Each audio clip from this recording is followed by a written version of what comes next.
有体坛奥斯卡之称的劳伦斯体育奖在摩纳哥登场，最佳男员是颁给了网球好手约克维奇，这也是他生涯第4度获奖。另外像是大阪直美、老虎伍兹也都有得奖。这个劳伦斯体育奖除了表扬体育优秀人才，更重要是看重选手的经历带给的正面影响，借此鼓励的青少年朋友从事正当。主持人、最佳年度男员约克维奇打开信封喊出最佳男员。2019年劳伦斯体育奖在摩纳哥举办，来自塞尔维亚的约克维奇生涯第4度获得劳伦斯奖殊荣。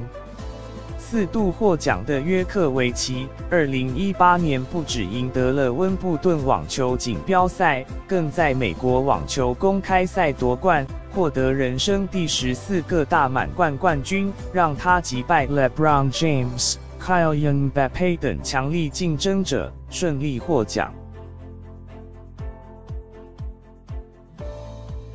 年度女员奖则是由体操好手 Simone Biles 获得，她在体操世锦赛获得了4枚金牌、1枚银牌和1枚铜牌，并取得了破纪录的成绩。21岁的她已经创造了14项职业生涯世界冠军。而颁奖典礼上，令人感动的就是年度体育精神奖。颁给了退役女性滑雪选手 Lindsey Vonn， 征战多年，历经伤痛困扰，仍旧拿下不少金牌荣耀，成为劳伦斯体育精神象征。获奖当下，她激动地落下眼泪。而年度最佳球队则是由2018世足赛冠军得主法国国家队获得。1998年首次夺世足金杯后，之后却在2010年被拒于16强门外。近年来法国队刻苦训练，2度夺得世足金杯，也成为史上第1支赢得2届劳伦斯世界体育奖年度最佳球队奖的国家足球队。